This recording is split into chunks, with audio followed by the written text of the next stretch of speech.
So this video accompanies organizer page 427 because it is the start of Unit 4B.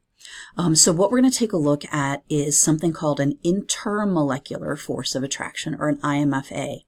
What we learned in Unit 4A was an intramolecular. So you have overlapping of electrons, sharing of electrons, or overlapping of orbitals, sharing of electrons, transfer of electrons, and so on and so forth. That's an intramolecular bond. But an intermolecular bond is what happens when, for example, two water molecules are close enough together, which you only get, notice this is in liquids and solids, you only get intermolecular forces in liquids and solids. Gases, the molecules aren't close enough to form interactions. So in liquids and solids, the molecules are close enough that individual particles can interact with each other. So now we call this intermolecular, but it's a little misleading because you can have attractions between atoms. You can have attractions between ions. So really the term should be interparticle force of attraction, but we're going with what the rest of the world calls it, and that is an intermolecular force of attraction. So if we think of the individual molecule or atom or ion as a brick in a wall, okay, we've got a lot of bricks, and in liquids and solids, they're all close enough that they're interacting with each other. The interactions that happen is kind of like the mortar that holds the bricks together in a brick wall. The IMFA is what keeps the molecules together in a liquid or a solid state. So here, for example, our brick is a water molecule. So you have H2Os everywhere. The covalent bonds are what we learned in Unit 4A. That's what holds the hydrogens and the oxygens together. But from this molecule to this molecule, there are attractions. So you have things set up. Notice that the hydrogen is attracted to the oxygen. Hydrogen is attracted to oxygen. So the intermolecular forces of attraction are between the water molecules. They are the mortar that holds the bricks together. They are the attractions that holds the particles together in the liquid and solid state. So there are 6 types of IMFAs that we're going to learn about in this video. I'm going to rank them from strongest to weakest in this slide. You've got covalent network, ionic, metallic, hydrogen, dipole-dipole, and London force. So these are the 6 that we're going to learn about. You've learned a lot about 2 already. So we're going to repeat some of the information you already know. One other thing, the 3 at the bottom are the types of attractions that occur between molecular substances. So things that have covalent bonding going on. But you still have the individual molecules. Those are often lobbed into what we refer to as van der Waals forces or van der Waals attractions because a guy named van der Waal is the one who proposed all this organization that we're talking about. All right, so let's get into where do we find these different kinds of attractions. So covalent network is very specific. But we're going to take a look at the 2 that you know already. Sorry, I forgot I went that way. Ionic bonding, you know, occurs between cations and anions. So remember that to form an ionic bond, the atom that's going to become the cation, the metal, transfers its electrons to the nonmetal, and so you get a plus and a minus.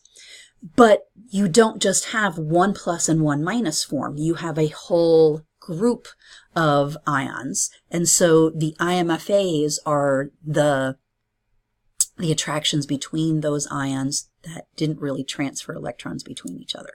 So we'll get into that in the next slide, I believe. Metallic bonding occurs between metal atoms. Hopefully that makes sense. Again, we'll get into details when we hit that again for specifics. Covalent network that is the strongest is occurring between atoms that are, if you find these guys on the periodic table, you will notice that they are all either in group 4 or boron is in group 3. And then silicon dioxide is kind of a unique occurrence. This kind of network covalent bonding occurs between atoms that have a lot of valence electrons that are unpaired. So group 4, 4 unpaired electrons, boron 3. So you're going to see what goes on there. I'm going to pull up dipole-dipole and hydrogen bonding simultaneously because these occur between covalent molecules, covalently bonded molecules that wind up being polar. So a dipole-dipole attraction between anything that's polar, and then a hydrogen bond is really a super strong dipole-dipole attraction. It's very specific. It only occurs between molecules that have either fluorine, oxygen, or nitrogen directly bonded to hydrogen. So you can't have H, C, then O. You have to have H directly bonded to O for a hydrogen bond to occur. And we'll talk about why. And then finally, London forces is going to occur between nonpolar molecules, noble gases, even those non-metal atoms that don't have to be diatomic. Actually, even if they are diatomic, they're going to form London forces. So non-metal things, or atoms that are non-metals. So the noble gases, but also something like sulfur or phosphorus that's not diatomic, but is a non-metal, isn't going to form metallic bonding. All right, so let's take a look at some of these different types of IMFAs. Ionic bonding we're going to look at first because you've gotten very familiar with those. Remember that in an ionic bond you have a crystal and you have three-dimensional alternating cations and anions. But now let's talk a little bit about the difference between what we learned was the intramolecular bond and what we are now going to consider the intermolecular bond. So let's say this sodium and this chlorine transferred electrons. This sodium gave its electron to this chlorine. Okay, so that's what we would call the intramolecular part within the molecule. But once that cation and that anion are formed, this anion is going to be attracted to all other cations in the area. This attraction that results not because electrons were transferred, but simply because one's positive and one's negative is what we're referring to as the intermolecular. You know, in the big scheme of things, it doesn't matter what atoms transferred electrons to each other and what ions are just attracted. It doesn't really matter. You wind up with this three-dimensional crystal lattice with alternating cations and anions. So remember that you've got something from the left, a metal reacting with something from the right, the nonmetal. And you have this energy that's associated with the crystal because of the attractions of the cations and the anions. Couple properties. We're going to look at more properties as this unit goes on, but a couple properties. Ionic substances don't conduct when they're solids, but they do conduct when they're melted or when they're dissolved. So we'll talk about why in the unit. They're also hard, but they're brittle. You can get a crystal to crack apart if you hit it with a hammer, but it's still considered hard. So let's talk about why. So you have this crystal of alternating cations and anions. So notice that around any green chlorine are positive sodiums, okay? And it's that way throughout the whole crystal. If you apply a force and you get the layer to shift, now look what we've done. This green is now near this green. So we've caused a shift in the layers. So what's going to happen when the two negatives come close to each other? They are going to repel. So you're going to get the cations and the anions to repel each other, and that's what's going to make this crystal shatter from the rest of the crystal. So if they're held together, they're very strong. You can't break a crystal very easily, but when you do, if you can get part of that force to get the crystal to shift, you'll get it to shatter all on its own. The other idea, the idea of lattice energy, remember that the two factors that contribute to lattice energy are charge of the ion and size of the ion. Something with a +2 - 2 charge is going to be stronger than something with a +1 - 1 charge. Also something where you have smaller ions. They're going to be held together more tightly than something with bigger ions. All right, let's take a look at metallic bonding. Once again, we know that metallic bonding is what happens when you have a whole bunch of metal atoms. Basically, you've got all of these cations, all of these nuclei of the atom kind of stuck together in a matrix or a grid. And then you have a sea of delocalized electrons. These electrons are free to move all around. We consider a metallic bond pretty strong, stronger than van der Waals attractions, but not as strong as covalent network, because there's not electrons really being shared. The electrons are moving; they're not stationary. The stationary electron is going to make for a stronger attraction than the moving electrons.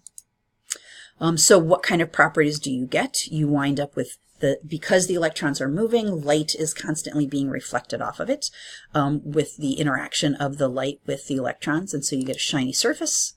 You get something that is very conductive, both heat-wise, thermally, and electricity-wise, electronically, the negative charges.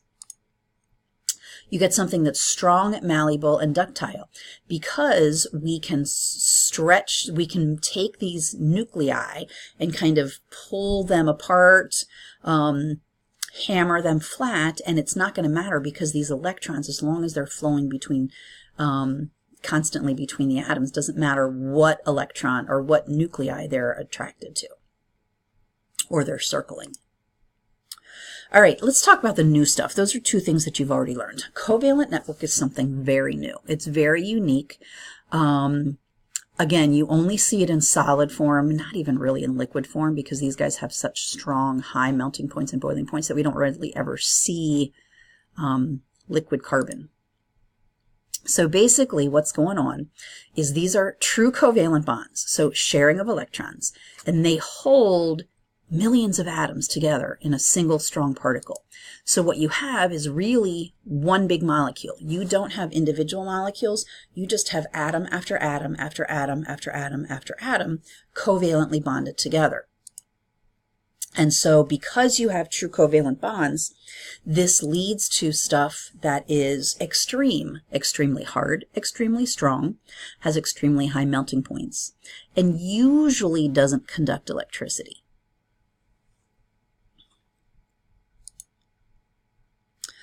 So some examples, we've got carbon. Carbon can take on, well, atoms can take on different arrangements. So allotropes are to like carbon. Here's an SAT, ACT question for you. Allotropes are to atoms like isomers are to molecules. So you have different arrangements of the atoms within a three-dimensional structure giving you allotropes. And so one example is the way a diamond is bonded. Diamond is made out of carbon. Graphite, the stuff that's in your pencil, lead, it's not lead, it's actually carbon. Graphite is arranged very differently, even though they're both carbon atoms. So that's considered an allotrope. Pure silicon, pure germanium, pure boron, or silicon dioxide, which is what you find in quartz or sand. So these are the only things we're going to worry about. You can have mixtures of these guys together and you also get covalent networks, but we're going to focus on the pure stuff. So here's an example of what I'm talking about in terms of allotropes. You have carbon in diamond with this three-dimensional tetrahedral shape. Every carbon is bonded to four other carbons. In in graphite, however, notice that you have this planar shape. You don't have four bonds from each carbon, you have three. And as a result, the fourth electron is actually what lets graphite conduct electricity. That fourth electron kind of floats around. And so you get a very different shape. This layer, where's my arrow? This layer will separate very easily from this layer because these are not covalent bonds. Just the silver ones are. So This is very strong in a layer, but it's very weak in between layers, so it sloughs off very easily. And I'm running out of time, so I need to stop the video, and we will talk about the van der Waals attractions in part 2.